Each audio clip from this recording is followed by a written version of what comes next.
turma de calouros, né? Estamos entrando aí no nosso programa. Bem-vindas, bem-vindos mais uma vez. Hoje a gente, na parte da manhã, vocês tiveram, né, o acolhimento, enfim, algumas orientações, algumas informações mais gerais que a professora Elaine passou para vocês, da coordenação, funcionamento do curso. Agora, na parte da tarde, no primeiro momento, vocês tiveram, né, a recepção aí com o Rafael e com Camila, quem mais? E com Cristina, que é o pessoal, e vale, né, reforçando, assim, vale bem a pena procurar quem já estava, né, na frente aí, trocar umas ideias, pedir algumas opiniões, embora as trajetórias acabem sendo bastante diferentes, mas ajuda muito, né, a gente aprender com os acertos e erros de quem veio antes. Sempre uma boa pedida.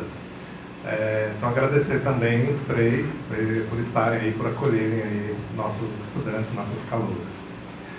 Agora à tarde, no segundo momento da tarde, a gente organizou uma atividade, né, uma mesa redonda, na verdade, para poder fazer uma discussão. E aí eu vou convidar, antes de apresentar, já para poder vir aqui à mesa, vou convidar o professor Marcos, que é o Marcos Vinícius Borges Oliveira, que é professor aqui do Departamento de Fono, professor do Programa de Pós-Graduação em Educação, daqui da FACED. E vou convidar também a professora Thaís Thaler Souza, que é professora do curso de Terapia Ocupacional, aqui da Faculdade de Medicina. Deixa eu convidar para vocês. Professora da Faculdade de Medicina, né, do curso de Terapia Ocupacional. Agradecer os dois pela disponibilidade, por poderem estar aqui, principalmente por estarem com a gente discutindo, acho que um tema bem quente, um tema importante e um tema que acho que a gente está precisando debater, precisando discutir, né, precisando pensar sobre. E aí, essa atividade, né, a gente tem uma comissão que ajudou a pensar essas atividades do dia de hoje. Então, além de mim, tem a professora Fernanda Reis, que está ali atrás no computador, também a professora do programa lá da Terapia Ocupacional, e o Rafael, que é do segundo ano do nosso programa, estudante. E aí a gente chegou a propor, na verdade, para o programa, para a professora Elaine, que a gente pudesse fazer essa discussão, né, em torno da questão do autismo. E aí, imediatamente, quando a gente pensou nessa temática, a gente foi logo tentar identificar algumas pessoas que pudessem fazer algumas abordagens, inclusive algumas abordagens mais críticas neste momento. A gente estava entendendo que era necessário a gente pensar sobre o momento que a gente está vivendo, né, de crescimento do diagnóstico, de estar, de fato, havendo uma maior demanda por serviços de saúde, a gente está num momento de elaboração de várias políticas, inclusive com mudanças importantes na própria política de pessoa com deficiência, né, que passa a criar, inclusive, serviços específicos para o cuidado, o tratamento de pessoas com TEA, com espectro, diagnosticadas com espectro, né, com TEA. Mas também todo esse movimento, né? Esse aí é um movimento que a gente já vem acompanhando, na verdade, há alguns anos, as mudanças que vêm ocorrendo, e aí eu falo mais de onde eu me situo, né? Que é acompanhando um pouco a evolução das políticas de saúde. Quando eu me formei, em 2005, né, a questão do autismo era essencialmente uma questão do campo da saúde mental, né? Então, a gente discutia muito a discussão do cuidado, das dificuldades, da desassistência, mas as respostas no campo da política de saúde sempre estruturadas no âmbito da saúde mental. E era aquele momento de ampliação, de implantação de CAPS-I principalmente, né? Infância e adolescência. E aí, do tempo, a partir aí dos meus 20, aí está fazendo 20 anos já de formado, misericórdia.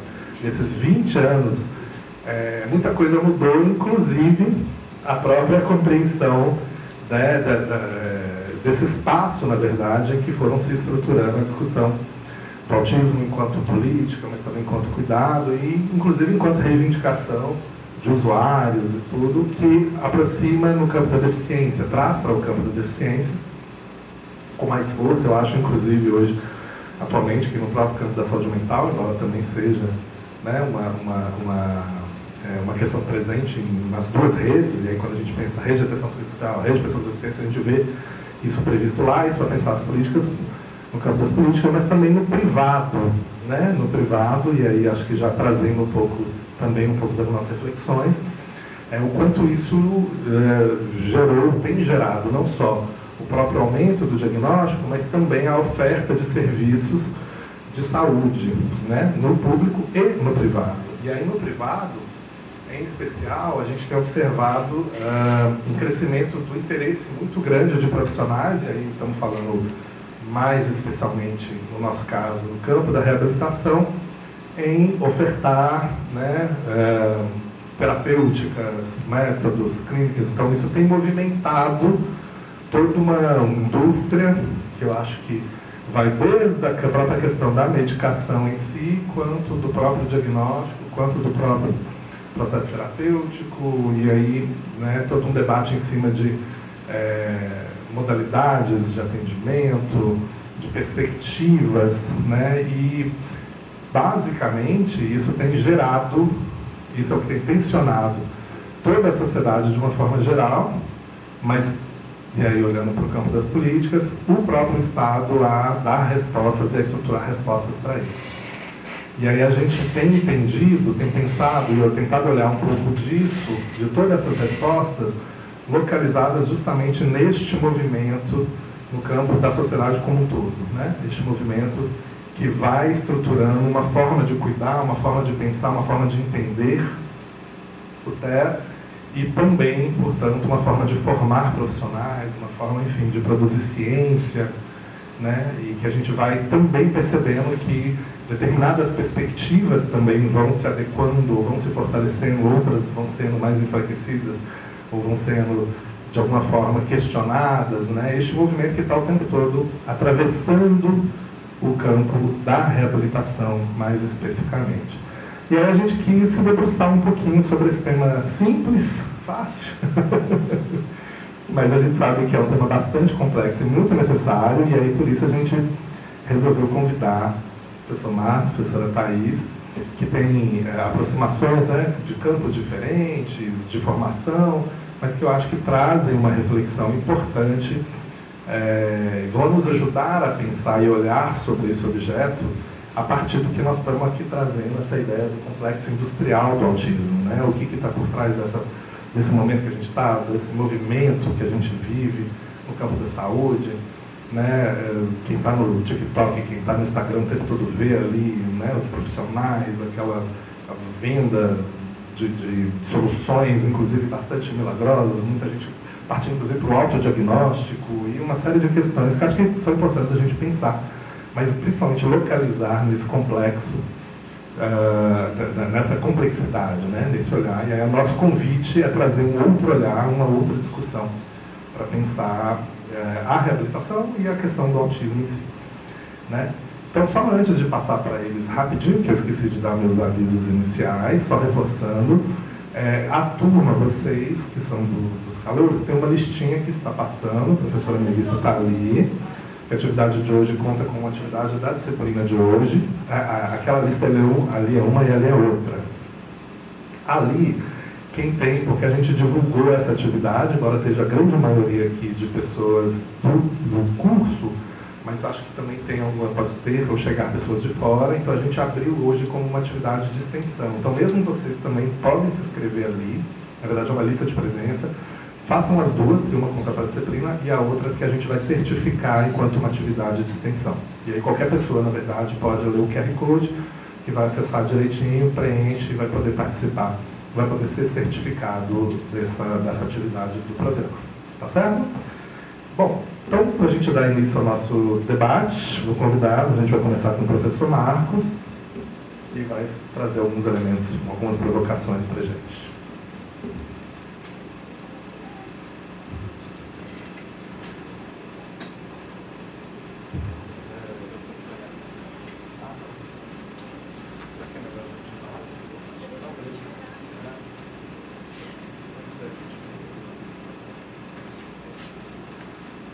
Marcelo me deixando sozinho. É pra gente enxergar.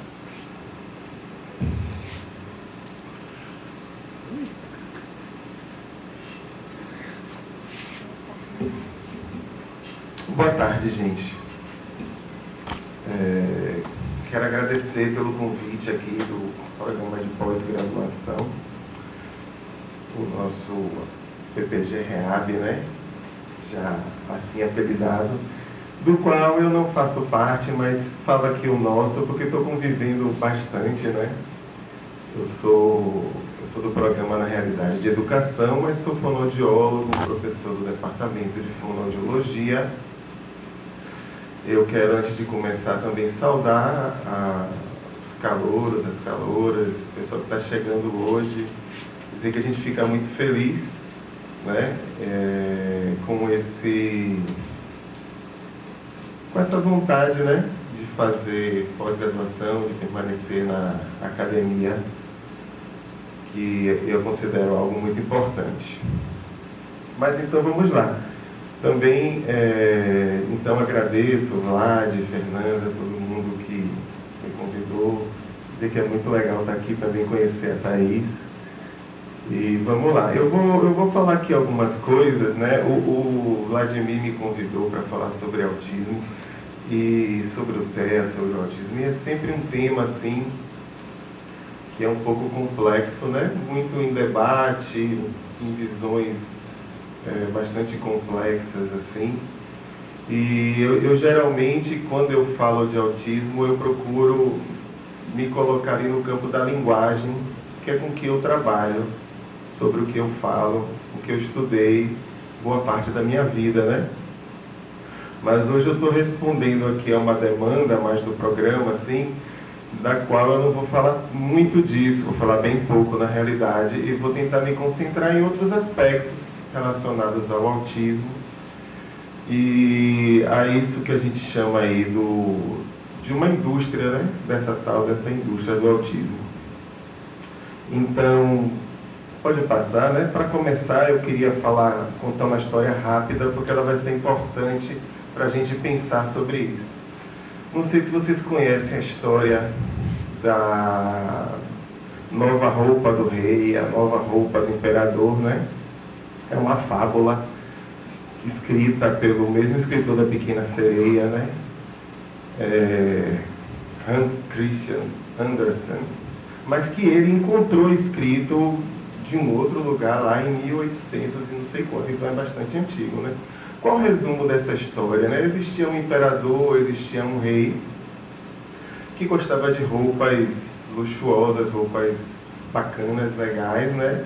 E que um dia duas pessoas, percebendo aquele desejo dele pela moda, chegou para ele e falou: a gente tem a roupa mais linda que existe, feita do tecido mais macio e mais primoroso que há.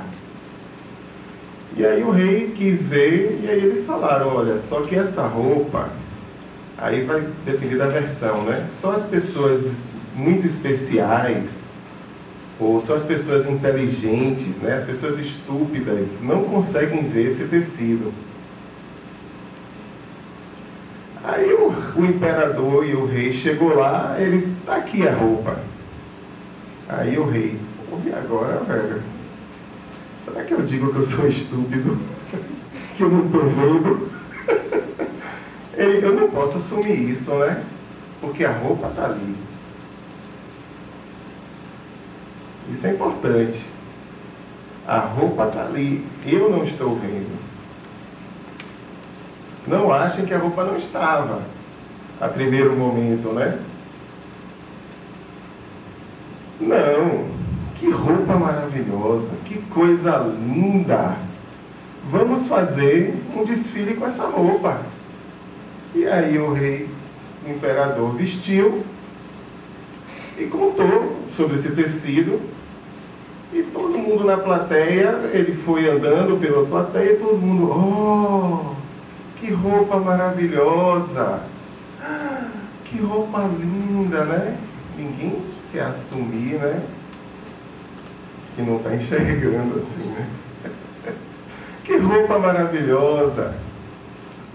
Curiosamente, tinha umas crianças no local, né? Aí a criança soltou: o rei está nu. A criança soltou, né? Aí vocês, não vou comentar muito da fábula, mas aí vocês pensam por que foi a criança que fez isso. Mas a criança falou lá, né? O rei está nu. E aí todo mundo meio que começou a rir e tal. E o rei, como já estava ali, insistiu naquela situação e a passeata continuou como se nada tivesse acontecido. Essa é a história da nova roupa do rei. Eu gosto de contar essa história quando eu vou falar sobre esse tema. Pode passar. A ideologia, né?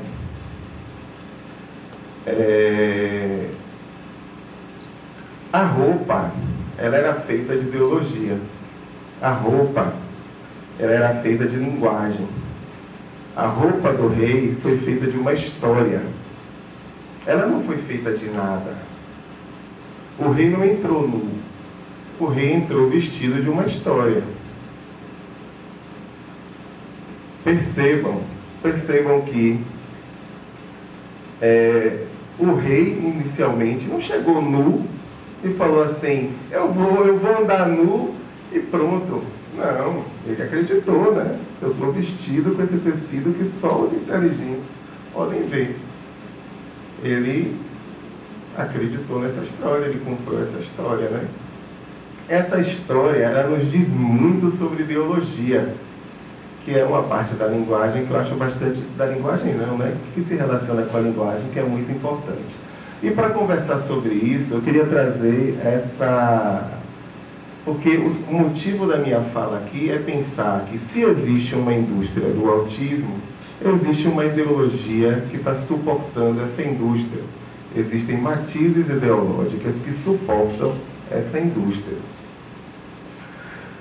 O que Rossilandi vai dizer? Ele vai dizer: é justamente de uma restrição indevida da noção de ideologia e de um privilégio daquilo que se quer deixar fora dela que se costuma partir para chegar a fundar uma ideologia conservadora. Uma ideologia inovadora, ao invés, deve reconhecer toda a realidade como ideológica e, justamente por isso, estudar as modalidades concebidas para modificá-la. Se em algum momento você acha que algo é natural ou não ideológico, é porque existe uma ideologia que te faz pensar que aquilo é natural e não ideológico. É o que ele está querendo dizer aqui, né? Pode passar. E aí ele vai dizer o seguinte: acredito ser possível sustentar que todo o mercado linguístico comunicativo, a classe dominante possui propriamente a linguagem nas 3 dimensões: controle do código ou códigos das modalidades, controle dos canais, deixa eu vir para cá porque eu preciso ler aqui, e controle das modalidades de decodificação e circulação das mensagens. Então ele está dizendo aqui, né, na realidade, que em todo o mercado existe alguém que detém o controle, vai deter o controle da forma como os termos são colocados, do que os termos significam e daquilo que... e até onde os termos alcançam, né? Isso não significa que sejamos plenamente submetidos a isso. Como a gente vai ver com Voloshinov, Bakhtin, existem ideologias que são constituídas, como a ideologia do direito, a ideologia da ciência, né? E existem ideologias do cotidiano que fazem com que a gente possa oferecer contrapalavras àquilo que está colocado, que a gente possa disputar significados daquilo que está posto. E existem ideologias que são oficiais, por exemplo, as ideologias que estão nos documentos oficiais se considera como ideologia oficial. E aquilo que não está naquela ideologia oficial é uma ideologia marginal, que foge, que combate, que vai contra, né? Então, você tem esses caminhos, né? Qual a importância disso, né? Qual a importância desse campo ideológico quando a gente vai discutir, por exemplo, esse assunto do autismo? A importância é que os termos estão colocados de uma certa forma que engendram a maneira, inclusive, com a qual a gente vai poder discutir sobre o tema. Vou dar aqui um exemplo, pode passar. Muitos de vocês, todos vocês aqui, já devem ter ouvido falar na palavra hiperfoco. Certo?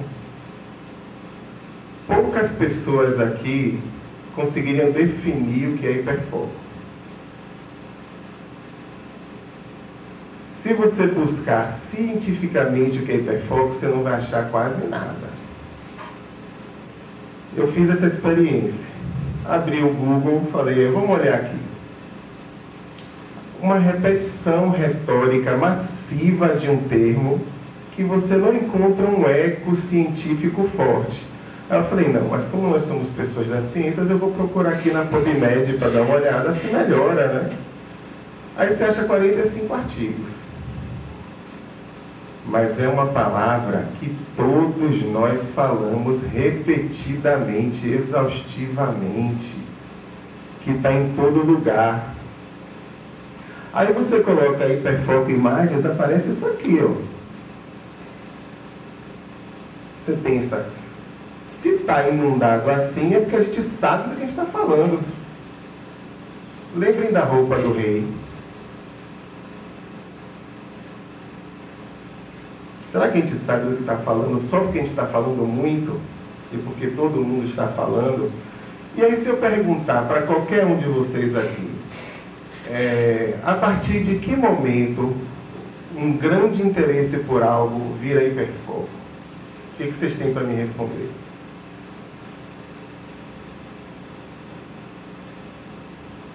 Alguém saberia dizer? Diga aí.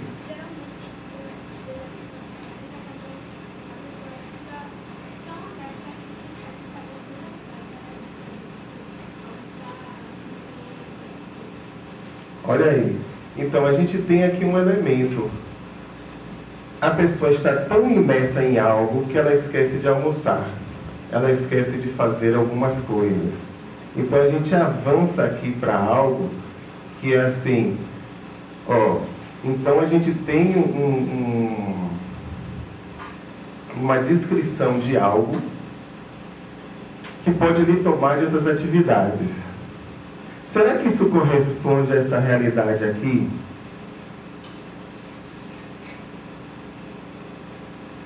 Eu geralmente uso esse termo, a última vez que eu vi esse termo foi curioso.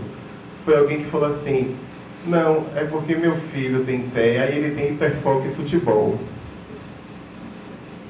E eu já tinha tido muitas conversas com essa criança que nunca tinha me falado sobre futebol, inclusive, né? Mas que era um torcedor do Bahia. E aí eu fiquei pensando em quantas pessoas nesse estado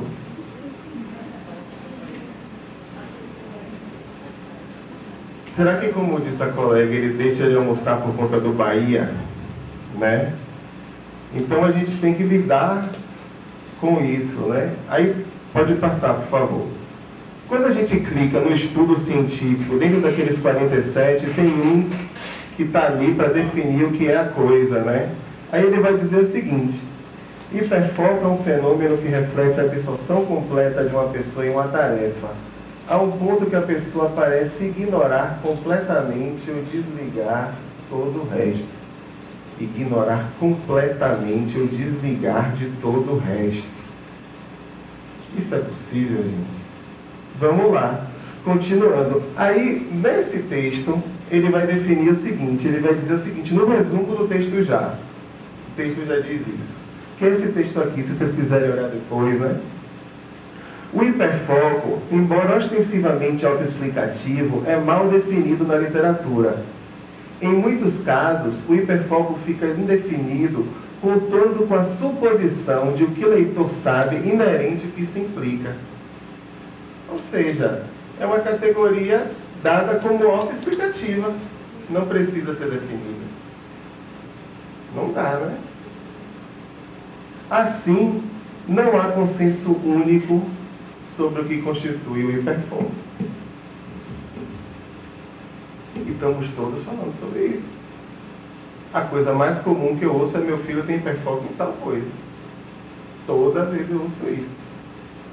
Então esse é um exemplo de como a linguagem engendra o que a gente pode discutir. O mercado impõe que você coloque isso. E quando eu respondo, eu acredito que tal criança é apaixonada por Star Wars. Meu apaixonada não entra na discussão da possibilidade de desmontar a ideia de que alguém colocou, de que aquela criança tem um hiperfoco em Star Wars, como eu já ouvi. Então, os termos estão sendo colocados por quem tem o controle do código e quem está ali impondo os significados possíveis de se atingir. Pode passar. E como é que isso se gera, né? Como é que isso se gera? Como é que essas categorias vão surgindo?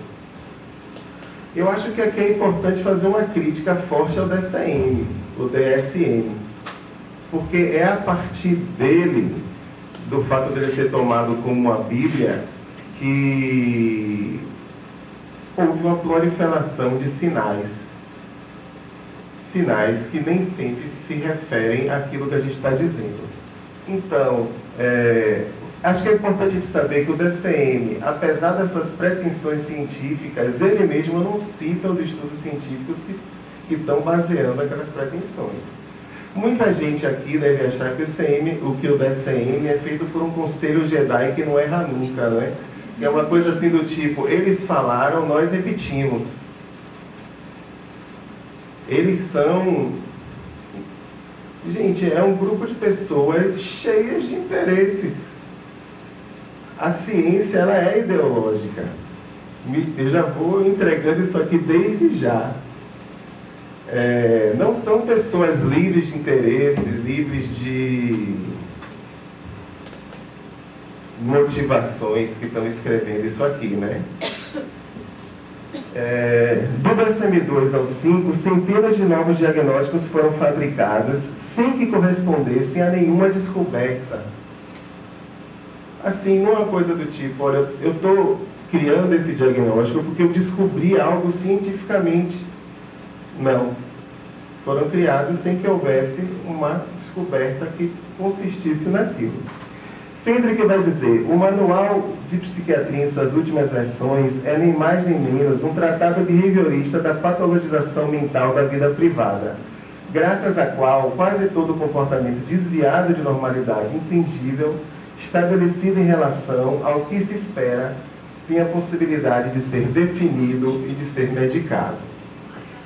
Pode passar.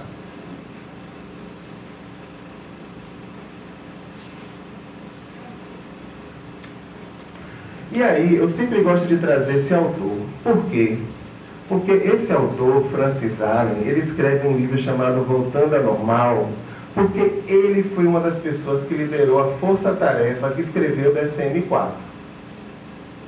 Então, a gente está ouvindo as palavras do cara que fez o manual. E o que ele diz sobre o manual? Como líder da força-tarefa do DSM-4, mereço a culpa por não ter antecipado a corrida sobre o diagnóstico do transtorno de Asperger. Teria sido útil prever a alteração nas taxas de diagnóstico e explicar suas causas. Deveríamos ter tomado medidas proativas para educar o público e a mídia acerca do que os rótulos significam. E ressaltado que a mudança não ocorreu nas crianças, mas sim na forma como elas são diagnosticadas. É muito mais fácil alavancar o modismo do que acabar com ele. É o que ele diz. Próximo. E aí, ele fala isso no contexto do 4, que vai surgir o 5.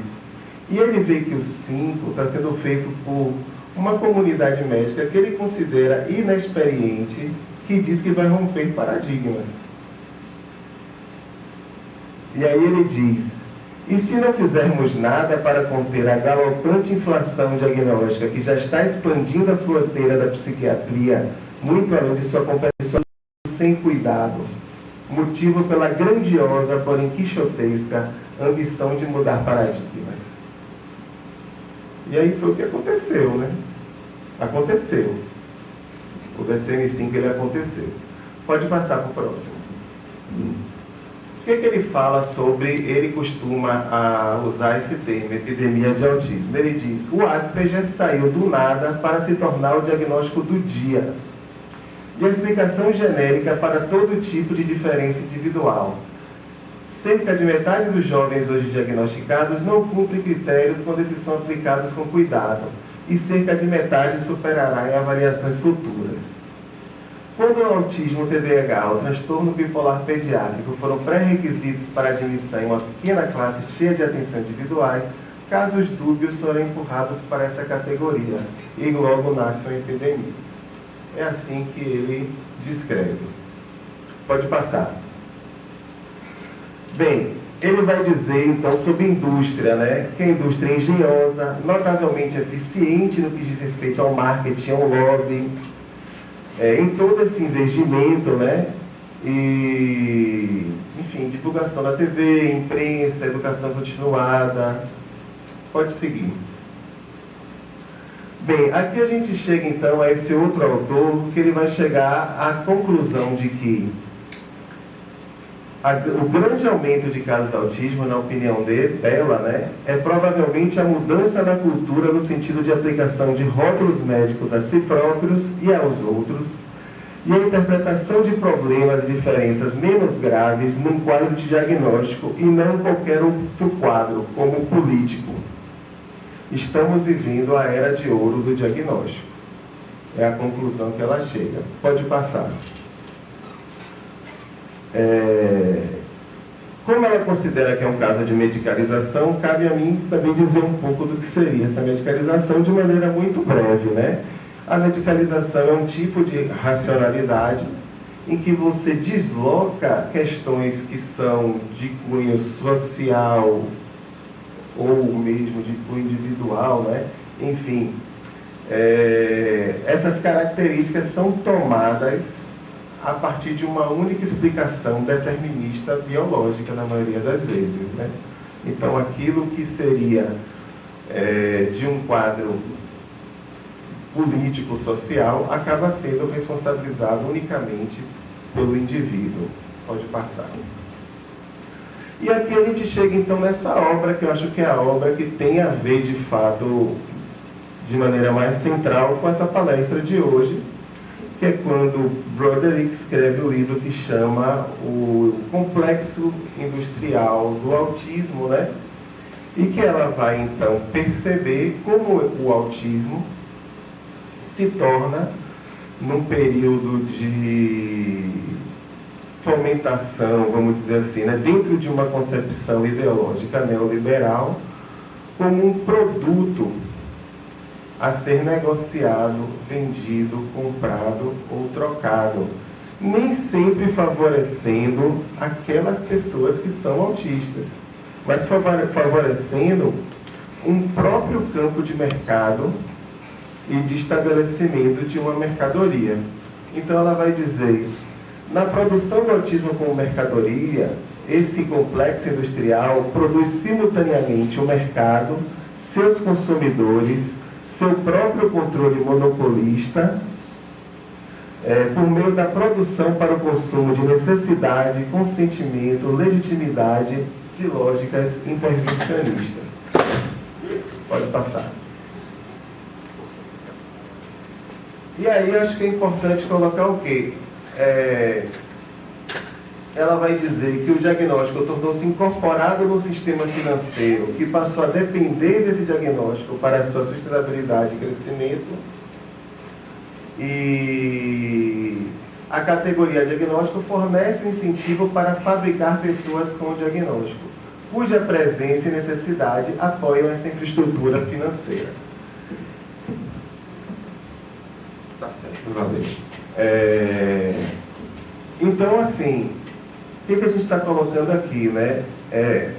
existe toda uma conformação para que exista um mercado em relação a isso, e a gente precisa de uma justificativa desse mercado, de uma lógica que se insira nesse mercado. Para a autora, essa lógica está submetida tanto ao plano neoliberalismo de culpabilização individual, de alcance de metas, por exemplo, ou de desejo de performance, mas também a outros fatores. Pode passar. Ela vai dizer: a retórica da ciência positivista tem sido absolutamente central para a campanha, né, desde o início.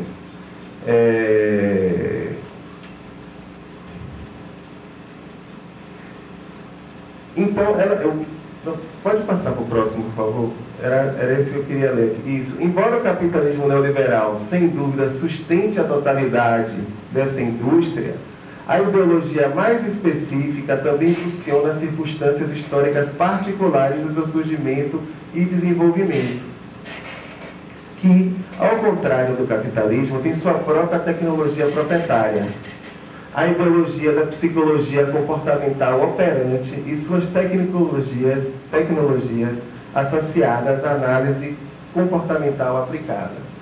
Foi a implantação do behaviorismo como uma ideologia impulsionada pelo meio de suas tecnologias aplicadas de aba, que permitiu o desenvolvimento de uma infraestrutura tecnocrática complexa e em larga escala para gerar lucro com o autismo ao longo dos últimos 75 anos. E a ideologia específica do behaviorismo operante, somada à ideologia do neoliberalismo, mudou profundamente o segundo produto ideológico central fabricado na IC, a lógica cultural da intervenção.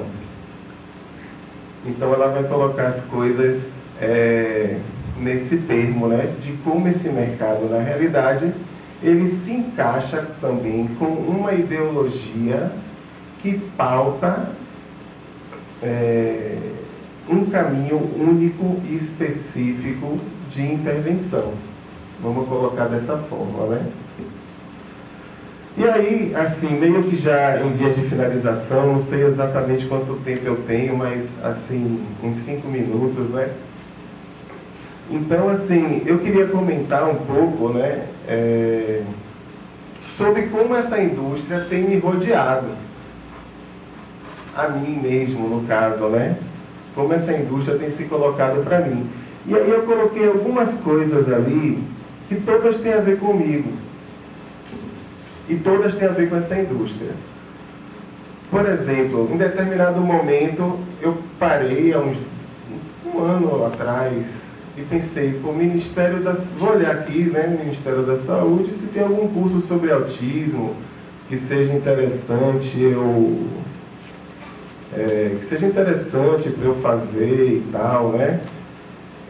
Aí eu procurei na época, né? E fiquei até pensando, será que na época eu olhei certo? Aí hoje eu fui olhar de novo, né? Aí tinha lá, o Ministério da Saúde oferece cursos gratuitos sobre transtorno do espectro autista. São 4 cursos. O primeiro é Capacitação Multiprofissional em Análise do Comportamento Aplicado ABA, voltado ao transtorno do espectro autista. O segundo curso é Capacitação em Análise do Comportamento ABA, voltando ao transtorno do espectro autista. Carga de 20 horas o outro 40 horas. O terceiro é uma web palestra sobre nutrição. E o quarto é uma capacitação de atenção à reabilitação da pessoa com TEA. Então se centrou aí, né? Eu estou procurando outra saída, não encontro. Aí tem a questão das personalidades. Nós nunca devemos, eu acredito, jamais questionar o diagnóstico de ninguém, pessoalmente. Mas as peças publicitárias, né, acho que eles são campo de análise. E aí, em termos de peça publicitária, é muito complicado para mim quando você tem uma peça que tem personalidades famosos, que diz, por exemplo, que na minha infância eu enxergava as coisas de maneira muito vívida e tinha dificuldade de ter amigos na escola. Aí eu falo, isso para mim acende novamente uma luz da indústria, né? Porque eu penso, mas isso aí é comum para qualquer pessoa que estude infância. Aí tem as coisas das redes sociais. Vou até pular essa parte das crianças, porque estou condensando um pouco minha fala. Aí você olha nas redes sociais, é impressionante a quantidade de material sobre autismo que tem e a quantidade de material que está nesse véu da roupa que eu falei, né? Então, um dos vídeos, né, que eu acho que eu comento sempre, né, até assim, é que assim, 50 sinais não óbvios de autismo. Dificuldade de pedir informação, lentidão para formular respostas, pouca gesticulação, ter rituais para atividades cotidianas, agenda enxuta, dificuldade para decifrar o pensamento alheio, não conseguir acalentar os filhos. E aí você tem no último item, amar a natureza. Aí, esse é o vídeo de 50, mas tem o de 100 e o de 150, que eu não abri, porque faz mal para a minha saúde. Aí, você vê que uma angústia está me cercando, né? Ela está me cercando. Ela me cerca no ministério, quando eu ligo a TV e tem uma personalidade falando, quando eu entro na rede social. Aí a gente vem para essa coisa dos estágios, dos estagiários. Professor, eu fui fazer a prática em tal lugar, lá separa entre crianças que são verbais e não verbais e trabalha a escrita com quem não é verbal. Aí, meu Deus, eu estou atordoado. E a criança está correndo porque não deram o reforço, e eu falo, o que está acontecendo, né? Aí, dos estagiários, eu vou pular para os recém-formados, que é uma galera que chega para mim e fala, professor, eu só vou conseguir entrar no mercado de trabalho se eu fizer o ABA. Se eu tiver a certificação do ABA, ou do Prompt, ou do Denver. Professor, alguns falam, né, muito genuinamente, eu não acredito em nada disso, mas eu preciso de trabalho. Gente, não tem nada mais industrial do que isso. Que é você ter que ir contra as suas convicções para se encaixar numa indústria, né? Contra as suas convicções éticas, né? Para se encaixar numa indústria, né? Aí tem a clínica aqui, a clínica que é o CEDAF, com que eu trabalho, que de repente começa a surgir crianças que nós não enxergamos o diagnóstico, elas começam a aparecer com esse diagnóstico. E a gente fica um pouco chocado, ao mesmo tempo que eu ouço de colegas, mas é bom porque garante benefícios. É bom porque garante benefícios. É uma outra face da indústria, né? Então, assim, se eu não sei o que é TEA, e eu estou garantindo benefícios, estou fazendo um bem. Isso tem sido muito complicado para mim de lidar, de maneira geral, na clínica, porque a gente trabalha com atrasos de linguagem, dificuldades de linguagem, com uma série de questões que afetam a linguagem, que não é autismo. E, de repente, é o diagnóstico que tem resumido tudo aquilo que não se sabe o que é. A universidade, de certa forma, né? Felizmente a gente tem a possibilidade de manter, né, os nossos trabalhos da forma como a gente pretende, mas também você começa a observar que o fomento para questões relacionadas à TEA, por exemplo, a aceitação, né? É como se for... quando a gente fala da indústria, como eu não tenho dados de pesquisa sobre essa indústria, né? Tem até um relatório que eu não sei se a Thaís vai colocar, né? O relatório feito pelo pessoal lá do Rio e tal, né? Que eu pensei em mostrar, mas eu achei que ele tem dados melhores. Eu resolvi mostrar para vocês como essa indústria está me rodeando pessoalmente, para vocês entenderem porque que para mim, até às vezes quando me convidam para falar sobre isso, eu falo assim, ai, será que eu devo, né? E o mercado de produtos também, que você vê a todo lugar, e que um dia desse me espantou, porque eu encontrei a mãe de uma pessoa que é autista, que ela negocia e vende e troca esses cordões, né? Então, até ela está dentro de uma lógica de compra e venda de produtos. Então, essa indústria, né, é uma indústria que assim, ela ultrapassa os limites éticos e ela faz a gente pensar quem é que está sendo objeto de preocupação. É a continuidade dos lucros, a continuidade dos processos instaurados frente às questões relacionadas ao TEA, ou são de fato os indivíduos que têm TEA? E aí a gente vai, só para encerrar, né? Eu acho que pode passar. Tá vendo? Quer encerrar? Aí assim, só para eu encerrar, a gente tem todo um movimento de pessoas autistas que estão colocando suas questões, que estão preocupadas em não serem adequadas abruptamente a um ideal de normalidade fixo e irrestrito, e ao mesmo tempo que você tem toda uma indústria que não ouve, em que eles não encontram vazão, né, vamos dizer assim, para as coisas que desejam defender, para as coisas que desejam colocar. E eu acho que é nesse cenário, posso dizer assim, que eu acho que isso foi o que eu consegui colocar para falar aqui para vocês hoje, né? Quando a gente vai falar de autismo, tem tanta coisa assim, que é difícil até você conseguir concentrar num determinado campo, mas eu acho que talvez eu tenha conseguido passar assim, o que eu gostaria de dizer. Muito obrigado, e é isso, estou aqui.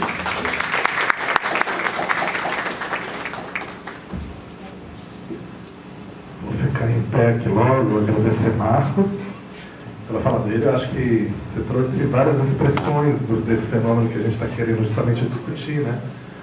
E aí eu acho que vai ser legal, porque acho que vai casar bem com a fala de professora Thaís. Então já vou passar logo, se quiser vir sentar aqui também. Então já vou passar de novo a professora Thaís Tala, professora da terapia ocupacional, e agradecer mais uma vez pela disponibilidade, pelo aceite de estar com a gente.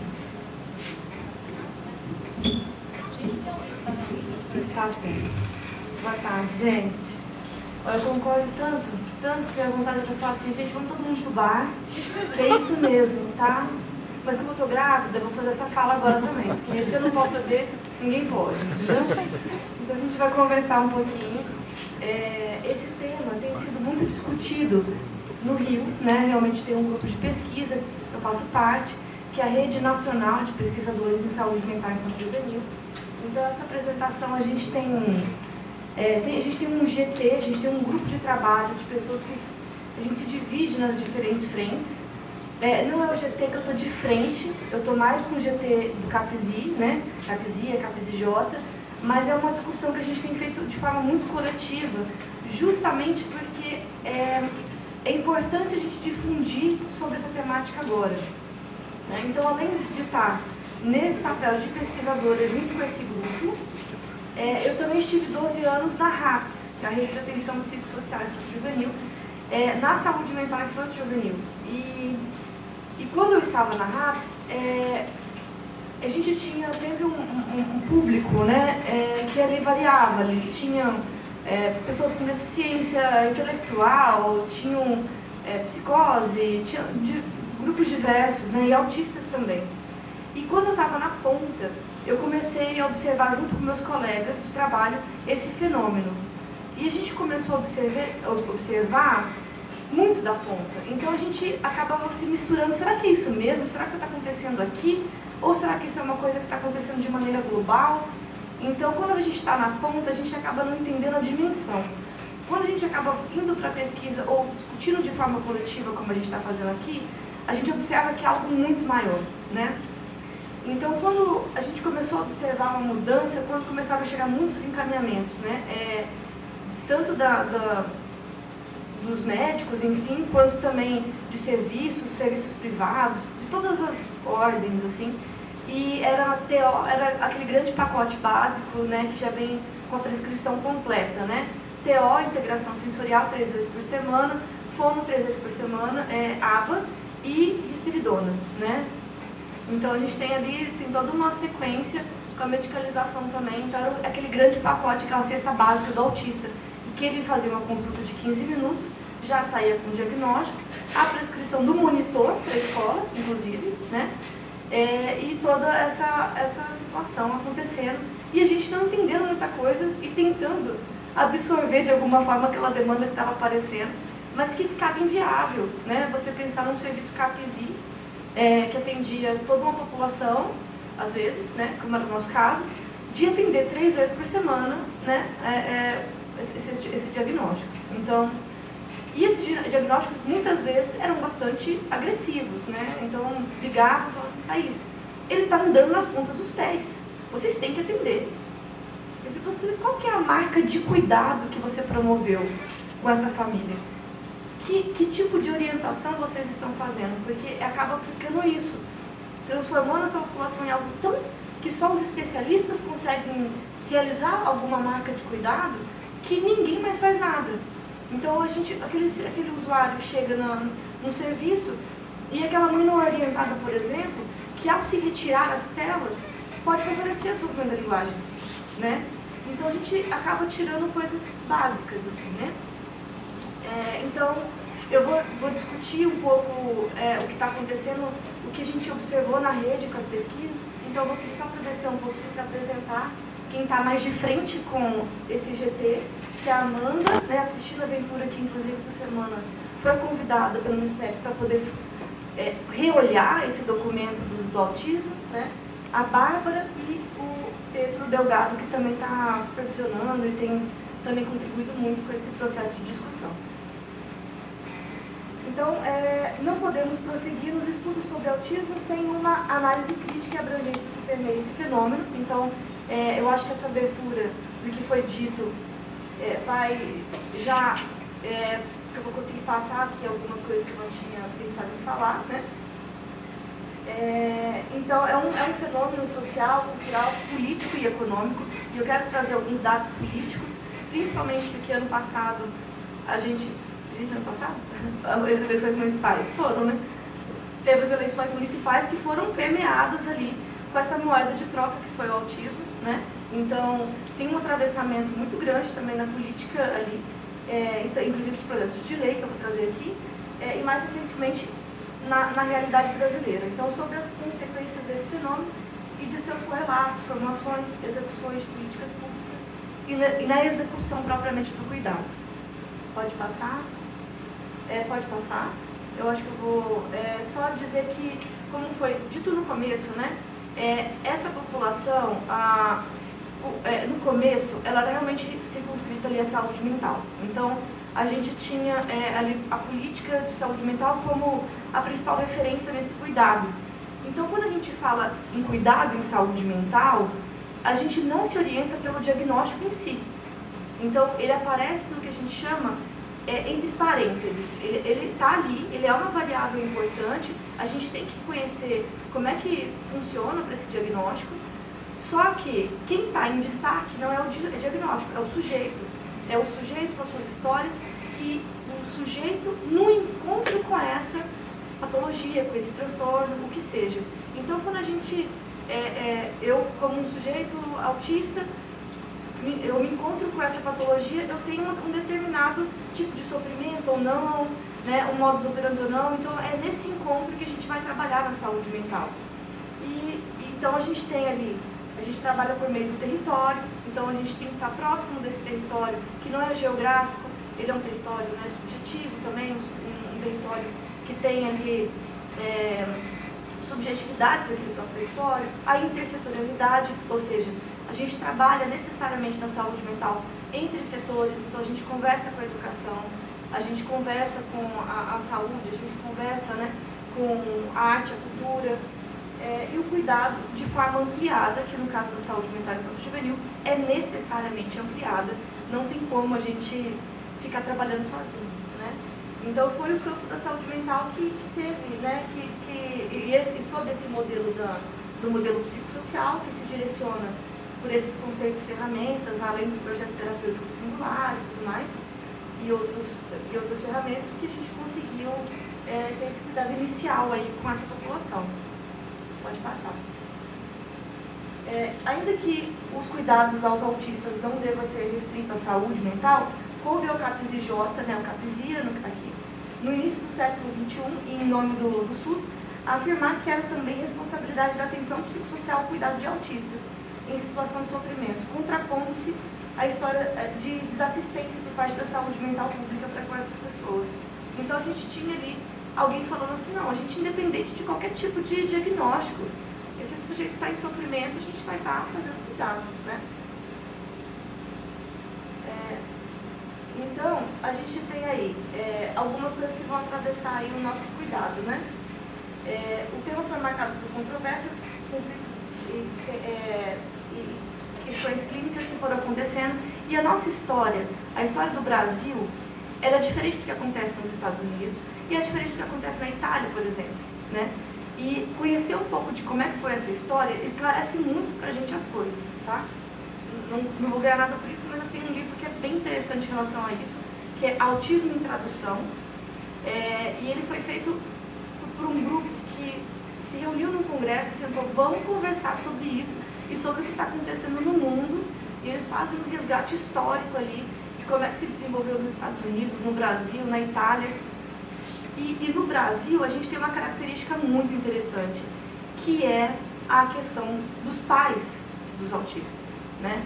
Então a gente tem os familiares ali encabeçando e fazendo discussões e reivindicações que às vezes vão contra políticas que já estão estabelecidas. Então se a gente tem, por exemplo, que a gente tem uma rede de cuidados,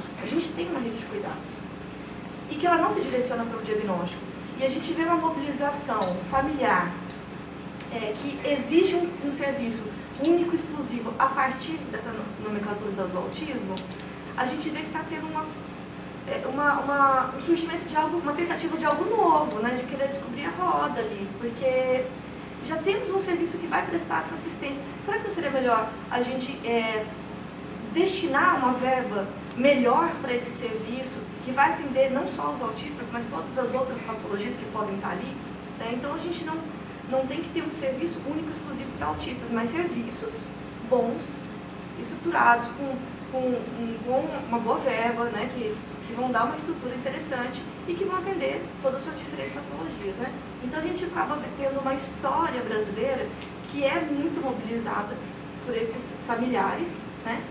E uma tentativa aí, né, de cada vez maior e mais frequente de entrada, inclusive, políticas dessas pessoas, né, em diferentes frentes, o que tem também gerado controvérsias e abertura, né, de várias expertises, modelos de intervenção, inclusive a coexistência de dois documentos públicos, que é o documento da reabilitação e o documento da atenção psicossocial, coexistindo com uma mesma e única população. Então, a gente tem modos de organização do cuidado, que são predeterminadas, disputas de modelos de intervenção. Então, ali, a gente dizendo do ABA, né, eu acho que a própria integração sensorial para TO também, são abordagens que são possíveis de ser utilizadas, mas a questão aqui é outra. É uma questão de uma unificação, só existe essa maneira de cuidado, só assim o seu filho vai estar bem assistido. Essa criança de 2 anos, né, emblematicamente essa criança de 2 anos, ela é a grande mercadoria dessa indústria, né, porque é quando ela está entrando na linguagem, então a gente tem ali a nossa grande mercadoria da criança de 2 anos, e a disputa dos detentores de expertise para propor essas políticas, né. Então pode passar.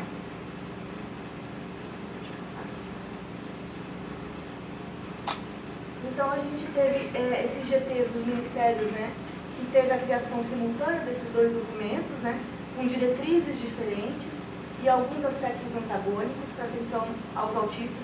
Alguns desses aspectos eu queria destacar, porque no documento da reabilitação, por exemplo, eles dão uma ênfase muito grande na detecção precoce, na intervenção precoce.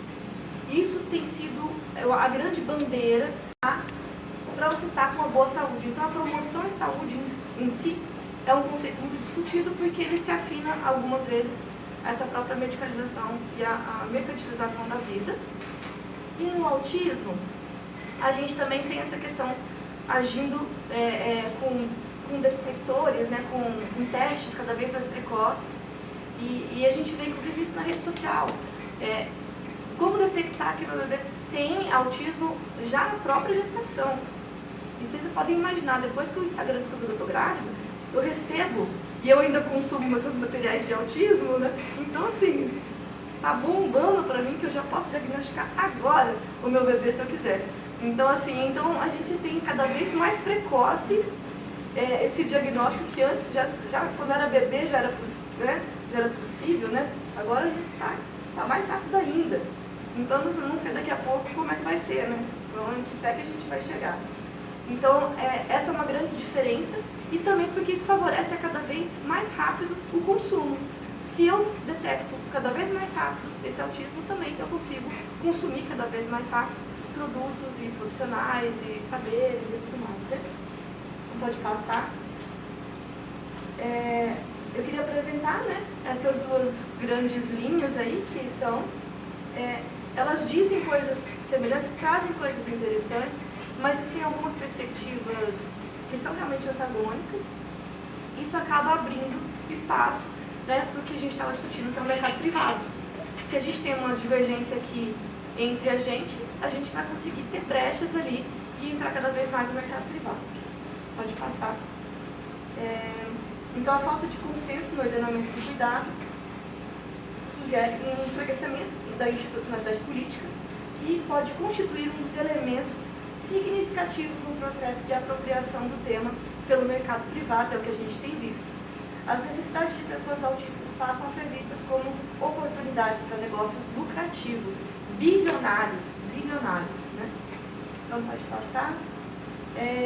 Então, a expansão, né, do diagnóstico do TEA, ou de busca por esse diagnóstico, em uma escala sem paralelo à experiência brasileira, então é uma coisa assim, impressionante, né, a quantidade, como é que isso foi acontecendo. Pode passar. E a proliferação aqui eu queria destacar, né, a proliferação de projetos de lei, que muitas vezes são duplicados, que muitas vezes não trazem nada de novo, mas eles estão cada vez mais garantindo possibilidades políticas, né, virando mercadoria de troca, né, nas esferas legislativas, a construção de serviços públicos e privados especializados, exclusivos para os autistas. Então, dentro do próprio campo profissional, a gente vê profissionais defendendo isso, assim, e achando isso extremamente benéfico. A gente tem que ter um serviço especializado para essa população, né? Então, sem entender muito bem a que isso responde, há proposições de tecnologias específicas para rastreamento e tratamentos associados e estratégicas de formação. Então, assim, quem lucra muito são os próprios donos dessas abordagens, né, e desses testes. Então, não é de uma maneira ingênua que isso é proposto como único caminho.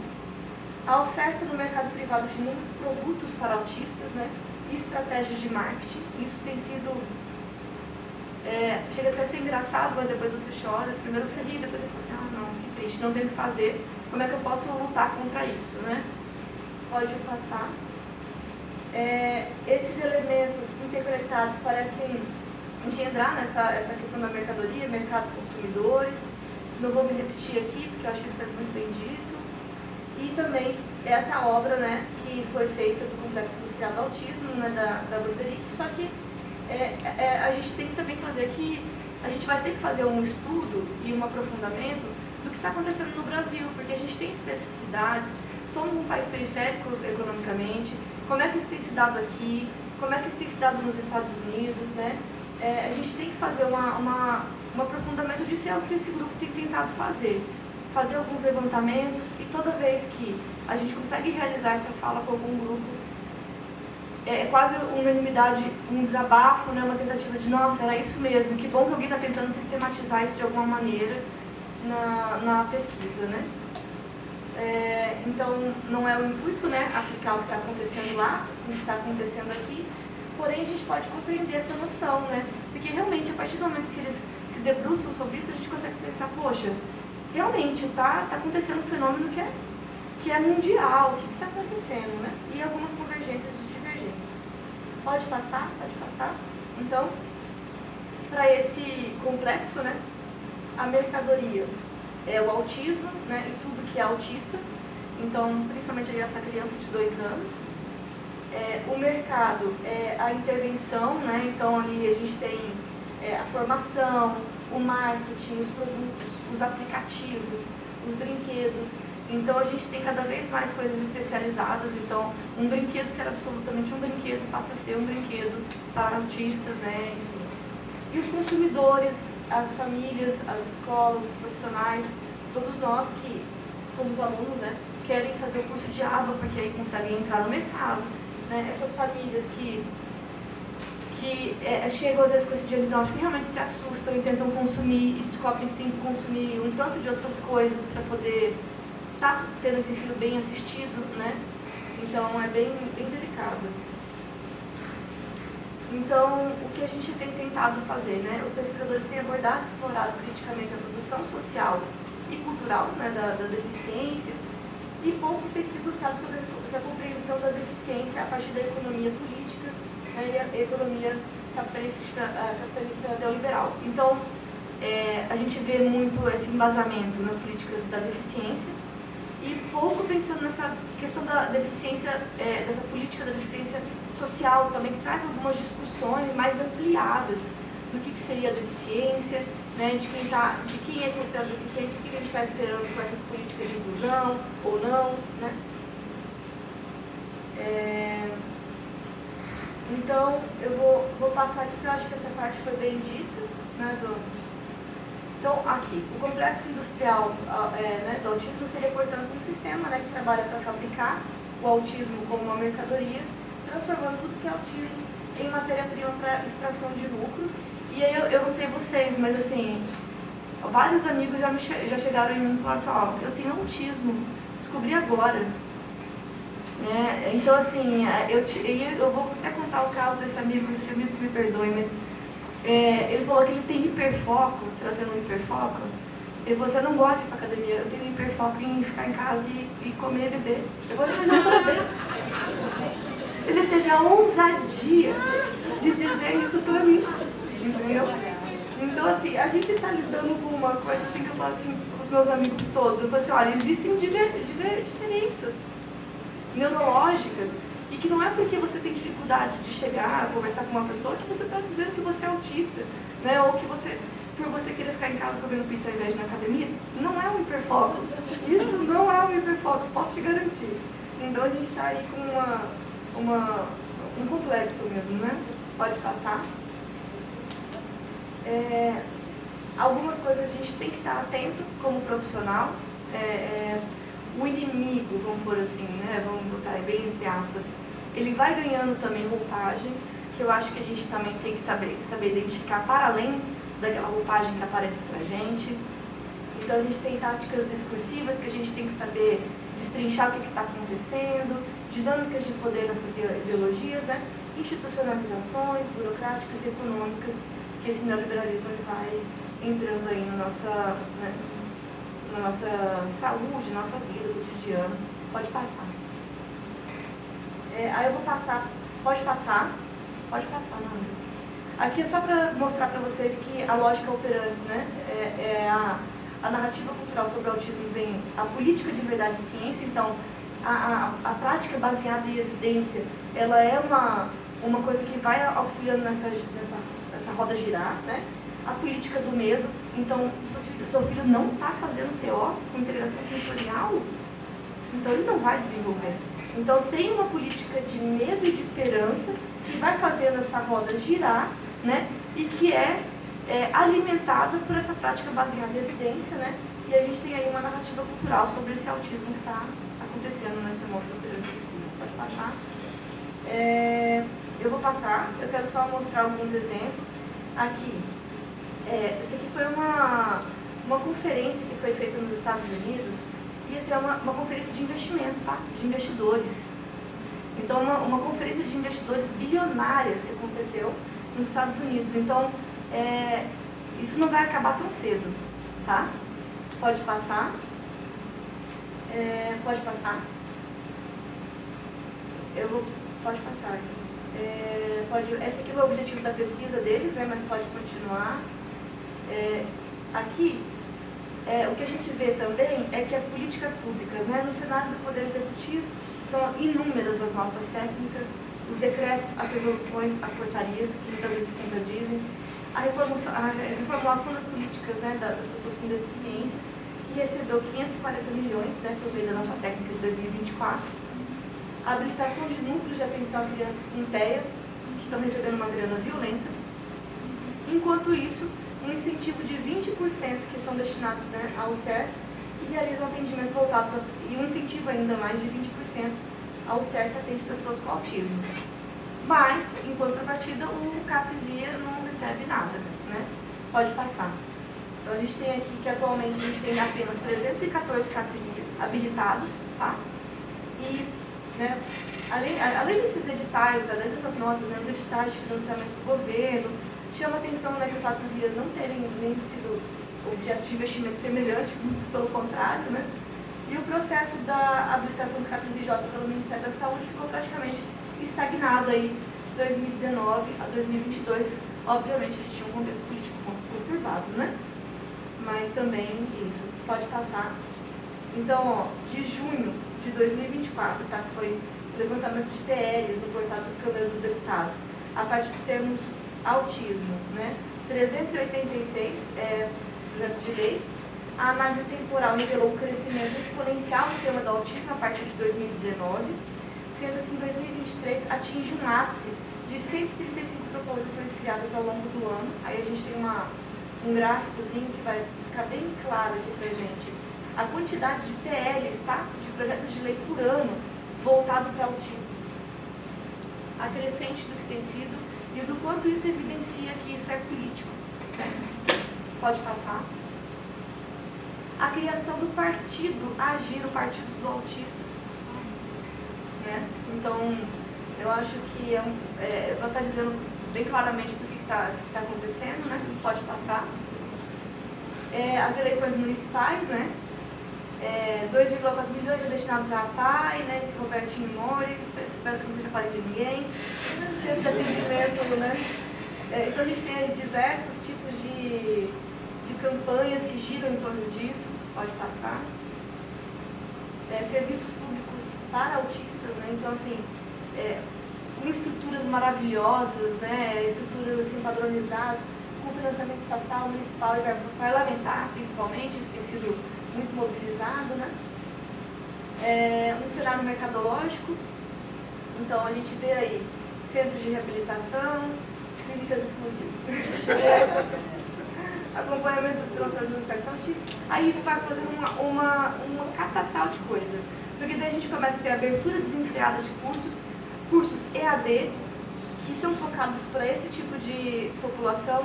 Comumente a gente tem recebido pais e mães de autistas também, para poder como alunos, né? Não que não possam, não é essa a questão, é só porque a mobilização tem vindo em decorrência desse complexo, né? Pode passar. Aqui são alguns produtos específicos, né? Cartão do autismo, até suplementos já, né? Específicos, né? Para autismo, pode passar. Cenários, né? Balneário Camboriú, sede da maior casa de autistas da América Latina. Você vê que é um parque. É um parque. Apenas um parque, né? Pode passar. Então aqui, essa frase a gente usa muito no grupo de pesquisa, né? Que é uma frase muito forte, né? Se você ainda não entrou no mercado de autismo, você está deixando dinheiro na mesa. Então esse tem sido o convite para os profissionais, né? Chegou a hora de você se tornar uma autoridade no direito das pessoas com autismo. Então a gente acaba tendo uma especificidade que ela só é comprada. né? Para você entrar, ela é contada. Claro que isso tem implicações, a gente tem recebido, por exemplo, notificações do próprio CREFONO, né, do próprio CREFITO, de inclusive violências mesmo, físicas, realizadas contra as crianças, né, utilizando como justificativa algumas abordagens, né. Então a gente tem ali, né, algumas tentativas, né, de profissionais que tentam entrar nessa como TO, se passam como TO, se passam como fono. Então tem sido feitas diversas denúncias em relação a isso. E pode passar, porém, né, trazendo um pouco de esperança aqui, né, a gente tem alguns debates, algumas pessoas que têm tentado discutir isso de forma contra-hegemônica mesmo, né? Então, aqui o movimento, né, do Ecofito, Abraço, Terapés, debatem, né, esse edital que trata do curso bacharelado, né, da EAD, a questão do transtorno de espectro autista, né, no debate de perspectivas teóricas, do fazer psicológico, do próprio conselho da psicologia. Então, tem tido discussões dentro dos conselhos, dentro de grupos, dentro de pesquisas, né? Pode passar. Esse aqui foi uma solicitação, vejam bem, esse foi bem interessante, né? Uma solicitação das entidades, da Associação Nacional para a Inclusão de Pessoas Autistas, Abraça também, a Associação Brasileira da Ação por Direitos de Pessoas Autistas, que vem formalizando uma denúncia sobre a prática de excesso de horas de terapias impostas. Então, um movimento aí contrário, já percebendo, inclusive até por meio de biografias de autistas, falando, nossa, isso faz mal, isso faz mais mal que bem, né? Então, a gente vê alguns movimentos de pessoas que têm criticado tudo isso. Pode passar. Pode passar. E aí a gente tem aqui, né, a questão do ABA, que também teve uma controvérsia muito grande, né? Isso que foi ano passado, né? Que as questões metodológicas de como é que essas pesquisas acontecem, elas têm fragilidades importantes, ou a quem elas têm respondido, né, ideologicamente, para poder serem publicadas, né? Pode passar.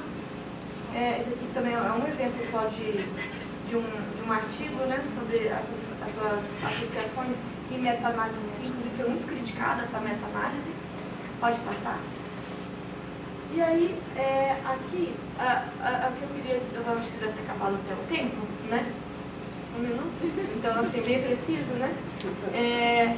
A discussão que a gente tem que estar fazendo aqui é como é que a gente pode estar pensando isso na pós-graduação, na produção de pesquisa, como é que a gente pode estar desenvolvendo isso nas nossas práticas clínicas, como é que a gente tem tensionado instituições que têm organizações que podem estar mobilizando isso de alguma maneira, porque é uma violência o que está acontecendo muitas vezes na ponta, né? Com essa quantidade de horas de terapia, essa pressão sobre o profissional, essa homogeneização das abordagens, né, dos processos. Então, queria concluir com essa fala que não é muito positiva, talvez, mas que a gente tem se mobilizado, né? Existem movimentos contrários aí. Eu espero que eu tenha falado muito rápido também, né?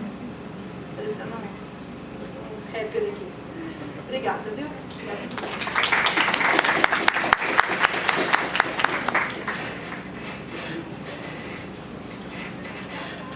Convidar Marcos e Thaís para a gente ficar aqui na mesa, que a gente tem um tempinho para poder fazer um debate, né?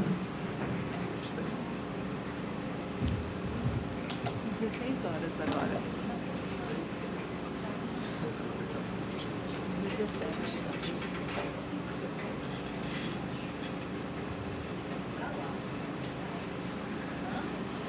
Bom, então vamos lá para a gente partir um pouco do nosso debate. A gente tem um tempinho bom aí para poder conversar. Antes de abrir para perguntas, intervenções, etc., assim, acho que primeiro de novo agradecer. A gente começa agradecendo, para no meio para agradecer, e acho que no final agradecer daqui a pouco de novo, mas porque eu acho que o debate que vocês trazem, além de estar, né, muito próximos, ele permite uma série de reflexões, né, para quem trabalha ou não com autismo, né? Na verdade, a gente está aqui pensando especificamente a questão a partir da realidade do autismo, Mas essa discussão que vocês fazem de pensar o complexo econômico e industrial por trás de uma série de elementos que hoje são colocados para nós, no campo da saúde, no campo da reabilitação, ela permite a gente pensar uma série de outras condições, transtornos, doenças, patologias, e que a gente muitas vezes se vê enquanto profissional engolido e muitas vezes reproduzindo determinadas lógicas que, inclusive, né, o Marx trouxe esse exemplo na fala dele, que, inclusive, nos obrigam a ter que nos adaptar por uma questão, inclusive, de mercado. Então, essa é uma questão que eu acho que muitas vezes nós profissionais já passamos, né, já tivemos que conviver com isso de alguma forma, já, né, nos deparamos com algumas situações nesse sentido. E eu acho que os elementos que vocês trazem, eles fazem não só a gente pensar o tamanho da complexidade dessa questão, mas eu acho que também abre possibilidades, né? Ainda que a gente não tenha respostas mágicas para dar aqui agora, mas é absolutamente fundamental a gente compreender esse processo que muitas vezes a gente vê num fenômeno por cima, a gente vê essas expressões desse fenômeno, mas a gente não consegue ir a fundo para entender o que está, né, efetivamente por trás de tudo isso que a gente está vivenciando. E acho que esse primeiro passo é fundamental para aí depois a gente poder efetivamente construir respostas, né? Desde aquelas que muitas vezes é possível da gente conseguir no nosso serviço, no nosso fazer, no cotidiano, etc. Mas também outras respostas que a gente precisa entender que precisam ser dadas em outros lugares, né? E aí eu acho que o programa, inclusive, ao propor esse debate, tem um pouco esse intuito, né? Que é de provocar uma reflexão, que é de trazer e provocar pesquisas que possam perguntar sobre o que eu estou estudando mesmo, que objeto é esse, que perspectiva é essa que eu estou trazendo para olhar sobre isso. O que eu não estou olhando, né? O que eu posso talvez problematizar, e acho que esse é um espaço legal para isso. Mas principalmente e aí acho que é do impacto, né, que a gente pensa, a Elaine passa os últimos meses pensando em impactos do programa por conta da avaliação da CAPES, e a gente pensa muito no impacto social, né, a gente pensa no impacto econômico, mas também que impactos são esses que a gente pode produzir na sociedade, nos serviços, a partir da nossa inserção aqui agora como mestrandos, como pesquisadores, como professores. E aí eu acho que disparar essas reflexões são absolutamente necessárias.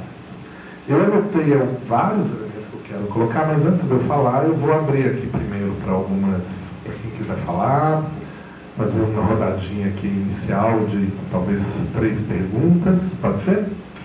Quem quiser, é só levantar a mão aí, que aí a gente... Fernanda já levantou. Quer vir para cá, Amanda? Tem um microfone aqui do lado, mas alguém, gente, pode talvez vir aqui se quiser.